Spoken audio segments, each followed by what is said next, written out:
Complaint కూడా ఇవ్వడం జరిగింది. ఇదే కంప్లైంట్.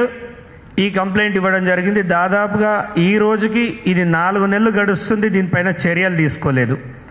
ఇలాంటి కంప్లైంటే సిద్దిపేట అర్బన్ డెవలప్మెంట్ అథారిటీకి ఇవ్వడం జరిగింది, మున్సిపల్ కార్పొరేషన్ ఆఫ్ సిద్దిపేటకి ఇవ్వడం జరిగింది, గ్రామ పంచాయత్ ఆఫ్ మిట్టపల్లికి ఇవ్వడం జరిగింది. మీరు చూసినట్టయితే సురభికి దాదాపుగా 10 ఏళ్ల నుంచి నోటీసులు ఇస్తున్నారు. అధికారులు పైసలు వసూలు చేసుకుంటున్నారు, వెళ్ళిపోతున్నారు. సరే, ఈ ఒక కాలేజీ టైంలో ఆయనకు పర్మిషన్ లేదు అనుకుందాం, కానీ 10 సంవత్సరాల్లో కూడా ఆయనకి పర్మిషన్ దొరకలేదు అంటే అసలు ఆ ల్యాండ్ ఎవరిది, అక్కడ ఏం చేస్తున్నారు, హాస్పిటల్ వెనక జరుగుతున్న తతంగం ఏంది, కొన్ని 100 కోట్ల రూపాయలు బ్లాక్ మనీగా చేసి దొంగ డాక్టర్లను తయారు చేస్తున్నారు. దాంట్లో తయారైన డాక్టర్స్ కనుక బయటికి వస్తే దేశవ్యాప్తంగా ఎంతమందిని చంపుతారనేది నా క్వశ్చన్. ఎందుకంటే క్వాలిటీ ఎడ్యుకేషన్ అనేది ప్రతి ఒక్కరి హక్కు. అది వైద్య వృత్తిలో చాలా ఇంపార్టెంట్. ఒక వైద్యుడు తప్పు చేస్తే ఎంత ప్రమాదమో సమాజానికి తెలుసు. వీళ్ళు విచ్చలవిడిగా అక్రమ కట్టడాన్ని చూసి నేను ఆశ్చర్యపోయాను. ఇది సురభి కాలేజ్, వాళ్ళు కడుతున్న అక్రమ కట్టడాలు ఇవి.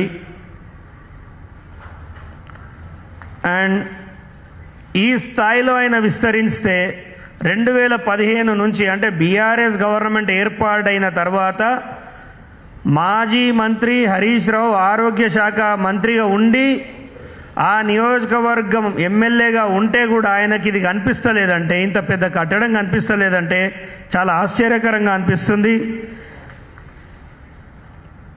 ఇన్ని కట్టడాలు నార్మల్గా హైదరాబాద్లో మెట్లు కొంచెం ముందుకు వస్తేనే హైడ్రా ఇవాళ నానా యాగి చేసి పేదలను మెడబట్టి నూపుతుంది కదా.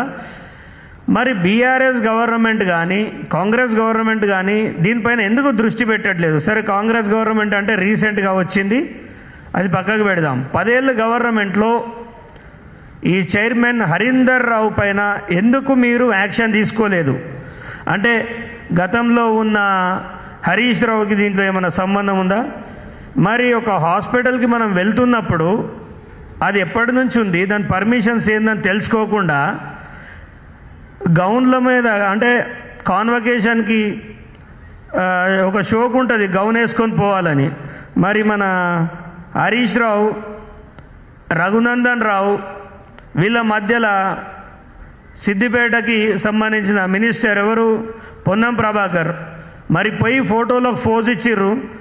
మరి దాంట్లో అసలు అది నిజమా, ఈ కాలేజ్ అంతా కరెక్ట్గా ఉందా అని కనుక్కోవాల్సిన తెలివి ఉండాలి కదా. ఒక ఆయన ఎంపీ, ఒక ఆయన మాజీ మంత్రి ఎమ్మెల్యే, ఇంకొక ఆయన ప్రస్తుత గవర్నమెంట్లో మినిస్టర్కి వెలువడుతుండు. మరి వీళ్ళ బుద్ధేడికి పోయింది? అసలు ఆ కాలేజీలో ఏం నడుస్తుందో వీళ్ళకి తెలుసా? ఆ కాలేజ్ని యాజ్ పర్ నామ్స్ చూస్తే ఇమ్మీడియట్గా దాన్ని సీజ్ చేయాలి, డెమాలిషింగ్ చేయాలి. ఇండియన్ మెడికల్ కౌన్సిల్కి ఇచ్చిన గైడ్లైన్స్ ప్రకారం ఆ కాలేజ్ పోవట్లేదు. ఒక సైన్ బోర్డు ఉండదు, అదొక మాఫియా లాగా నడుస్తుంది. అంటే ఈ ముగ్గురు రేపు ఎవడైనా అండర్ వరల్డ్ డాన్ పిలిస్తే కూడా వాడు ఎవడు ఏంది అని తెలుసుకోకుండా వాళ్ళ పైకం వాళ్ళకి ముడితే వాళ్ళు వెళ్ళి మాట్లాడొస్తారా? అండ్ హరీష్ రావుకి దీంట్లో ఏ పాత్ర లేకపోతే ఈ 10 సంవత్సరాలల్లా నువ్వు ఒక ఎమ్మెల్యేగా ఉండి ఏం చేస్తున్నావు? నీ పైన చాలా ఆరోపణలుండి, చక్రధర్ ఆరోపణలు చేస్తున్నాడు, ఫోన్ ట్యాపింగ్ కేసు పెట్టిండు, రంగనాయక్ సాగర్ కేసు పెట్టిండు. అంటే దీంట్లో జరిగే అక్రమాలలో హరీష్ రావుది పెద్ద పాత్ర అనేది అక్కడ ప్రజలు చెప్తున్నారు. అక్కడ హాస్పిటల్లో జరిగేది కూడా అదే. కేవలం ₹1 వైద్యం, ఫ్రీ భోజనం అని చెప్పి ముందట ఒక క్వాలిటీ లేని హాస్పిటల్ నిర్మాణం చేసి వెనకాల మెడికల్ కాలేజ్ తతంగా నడిపిస్తున్నారు. దాదాపుగా మన దగ్గర గవర్నమెంట్ కాలేజీలు 35 ఉన్నాయి, ప్రైవేట్ కాలేజీలు 26 ఉన్నాయి. ఈ కాలేజీలలో ఎక్కడా లేని ప్రాబ్లం కేవలం సురభి కాలేజ్లోనే ఏర్పడుతుందంటే అది ఏ స్థాయిలో ఉందో చూడాలి. ఎవరైనా స్టేట్ నుంచి ఆరోగ్య శాఖ కానీ ఇండియన్ మెడికల్ అసోసియేషన్ వారు కానీ వస్తే వాళ్ళకు 20 లక్షలు 30 లక్షలు ఇవ్వడం, అక్కడికి వెళ్ళి తప్పించుకోవడం. సో ఇదే పనిగా జరుగుతుంది. ఒకడు అలా విద్యాభ్యాసం చేయాలంటే దాదాపుగా 1.5-2 కోట్ల రూపాయలకు సీట్లు అమ్ముకుంటున్నారు. మరి అలా చదువుతున్నది నిజమైన విద్యార్థుల అంటే అది అనుమానమే. ఇవాళ ఒక పేరుతో ఒకటి జాయిన్ అవుతాడు, సర్టిఫికేట్ ఎవడు తీసుకుంటుండనేది తెలియట్లేదు. అక్కడ శవ పరీక్షలు శవాల మీద ఏదైతే మనము స్టూడెంట్స్కి ల్యాబ్లో చెప్తారో దానిపైన కూడా చాలా డిఫరెంట్గా సౌండ్స్ వినబడుతున్నాయి. అవి ఎక్కడో కొనుకొస్తారు. అదంతా సబ్జెక్ట్లోకి వెళ్ళడం నాకు ఇష్టం లేదు. ప్రస్తుతం అయితే అక్కడున్న సూడా ఒకటే నివేదిక ఇచ్చింది. నేను ఆర్టీఐలో అడిగితే మాకు ఎలాంటి సంబంధం లేదు, ఆ కాలేజ్ కట్టద్దని మేము ఎప్పటి నుంచో చెప్తున్నాం. అయినా ఆ కాలేజీ యాజమాన్యం వాళ్ళకున్న బలంతో ముందుకు పోతుంది. మేము ఎన్నోసార్లు వాళ్ళకి వార్నింగ్ ఇచ్చినాం, వాళ్ళు వినట్లేదు. అంటే రీసెంట్గా హైకోర్టుకి వెళ్ళడం జరిగింది. హైకోర్టులో జస్టిస్ ఎన్వి శ్రవణ్ కుమార్ గారు దానిపైన స్టేటస్ కో ఆర్డర్ ఇవ్వడం జరిగింది. ఈ నెల 26 తారీఖున వాళ్ళని విత్ రెస్పాన్స్ తోటి రావాలని చెప్పారు. మీరు కౌంటర్ ఫైల్ చేయాలి, లేకపోతే డెమాలిషింగ్కి ఇస్తామని కూడా వాళ్ళు ఓరల్గా చెప్పారు. ఇక్కడ జరుగుతున్నది ఏంటంటే ఇప్పుడు కూడా ఈ కోర్టు ఆర్డర్ వచ్చిన తర్వాత కూడా అక్కడ కాలేజీ నిర్మాణం లోపల దొంగచాటుగా జరుగుతుంది. అసలు ఎవరి హరీందర్ రావు 2014కి ముందు ఎక్కడున్నాడు? అంత ఇమీడియట్గా వచ్చి సిద్దిపేటలో ఒక కాలేజ్ పెట్టడం, అది ఊరవతల కాల్వకు ఆనుకొని ఉంటుంది. కాల్వకు ఆనుకొని ఉన్న ప్లేస్లో ఆ ల్యాండ్ ఎక్కడిది? ఒక కస్టోడియల్ ల్యాండ్. అది అంటే పార్టీషన్ ఆఫ్ ఇండియా జరిగినప్పుడు, partition of India and Pakistan జరిగినప్పుడు ఆ ముస్లింలు అక్కడ వదిలిపెట్టిపోయిన జాగా, అది ఎవాక్యూ ప్రాపర్టీ కిందకి వస్తుంది. దాన్ని దొంగతనంగా చేసుకున్నారా, అక్కడున్న అధికారుల ద్వారా చేసుకున్నారా, లేకపోతే హరీష్ రావే ఇప్పించిండా తెలియదు. కానీ అక్కడ ఒక సామ్రాజ్యాన్ని చూసినట్టయితే మతిపోతుంది అందరికీ. దీని వెనక లోకల్ ఎమ్మెల్యే హరీష్ రావు ఖచ్చితంగా ఉన్నాడు. 10 సంవత్సరాలు గుట్టుసాటుగా నడుస్తూ ఆయన కంట బల్లేదంటే ఎవరు పిచ్చోళ్ళు కాదు. గతంలో నేను చెప్పిన హరీష్ రావు అనేవాడు విచ్చలవిడి అవినీతి చేసిండు అని. కాంగ్రెస్ గవర్నమెంటు ఏదైతే ఫోన్ ట్యాపింగ్ రంగనాయక్ సాగర్ మీద హరీష్ రావు మీద చేస్తుందో, నేను ఇప్పుడు వాళ్ళకు ఒకటే సవాల్ విసిరాలనుకుంటున్నా. సురభి కాలేజ్కి పర్మిషన్ ఓడిచ్చిండు. ఒక ఇంటి నంబర్ మీద 4-48/122 4-48/122 అనే ఒక ఇంటి నంబర్ వేసి, ఇంటి నంబర్ మీద కొన్ని వేల కోట్ల రూపాయల సామ్రాజ్యాన్ని ఎలా కడతారు? 297 గజాలకు మించిపోతే సిడిఎంఏ నుంచి పర్మిషన్ తీసుకోవాలి, డిటిసిపి నుంచి తీసుకోవాలి. ఆయనకి ఈ హరీందర్ రావు అనే చైర్మన్కి వ్యవస్థలంటే భయం లేదు. అమెరికా నుంచి వచ్చినట్టున్నాడు, వ్యవస్థలంటే భయం లేదు, భారతదేశం అంటే బాధ్యత లేదు. ఆయన నడిపిస్తున్నది ఒక మెడికల్ కాలేజు అనే సోయి లేదు. డబ్బు మూటలతోటి డాక్టర్ కావాలని ఎవడన్నా వస్తే వాని చేతికి కత్తిచ్చి పంపుతున్నారు. మరి ఆ కత్తిచ్చి పంపడం ఎంతమందికి ప్రమాదం అనేది కూడా మనం చూడాలి. దీనిపైన ఖచ్చితంగా ఇన్కమ్ ట్యాక్స్ కూడా నేను లెటర్ రాస్తున్నా. ఎందుకంటే ఇక్కడ ఫీజులు 10 లక్షలు వైట్లో తీసుకొని 90 లక్షలు వెనకాల బ్లాక్లో తీసుకుంటున్నారే కంప్లైంట్స్ ఉన్నాయి. దానికి సంబంధించిన స్టూడెంట్స్ కూడా చాలామంది ఉన్నారు. ఎంక్వైరీ చేస్తే అన్నీ బయటకు వస్తాయి.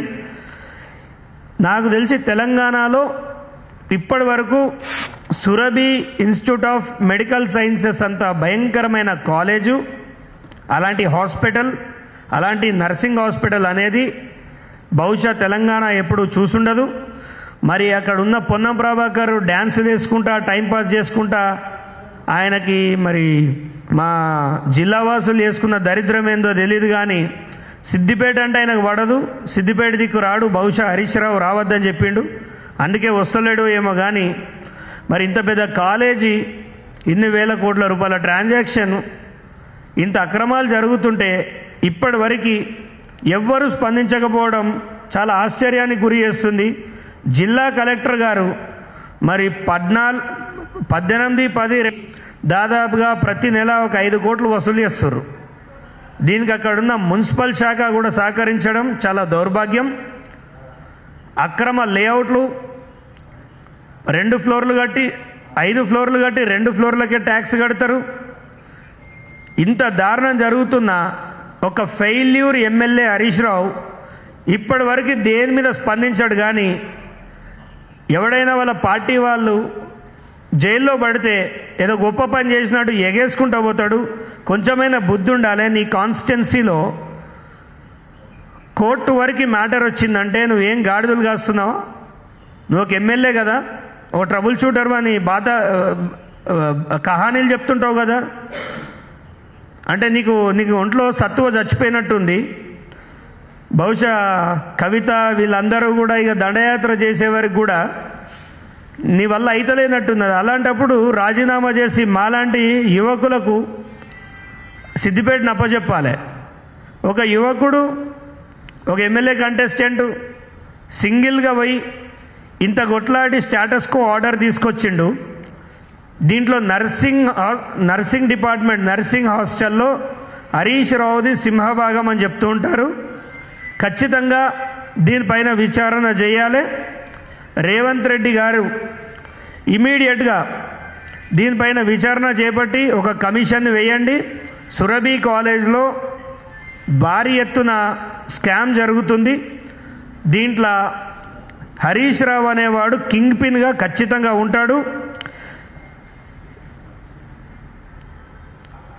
ఇంకొకటి, ఈ లోకల్ మినిస్టర్ ఎవరైతే పొన్నం ప్రభాకర్ ఉన్నాడో ఈయనను బర్తరఫ్ అన్న చేయండి, లేకపోతే శాఖనన్న ఒకటే సిద్దిపేట గడబడి చేసి ప్రజలను ఇబ్బంది పెడుతురు కదా.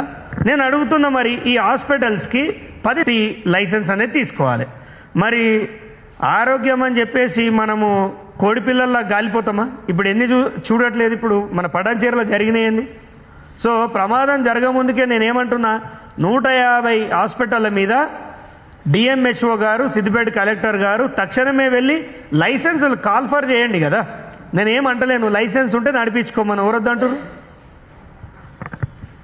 లైసెన్సుల్ని అడగాలి, ట్యాక్సులు కరెక్ట్గా వసూలు చేయాలి. ఎందుకంటే వ్యాపార సంస్థల నుంచే మనం పన్ను కరెక్ట్గా తీసుకుంటే అది రేపు గవర్నమెంట్కి కానీ నియోజకవర్గ అభివృద్ధికి కానీ ఉపయోగపడుతుందని చెప్తున్నాం.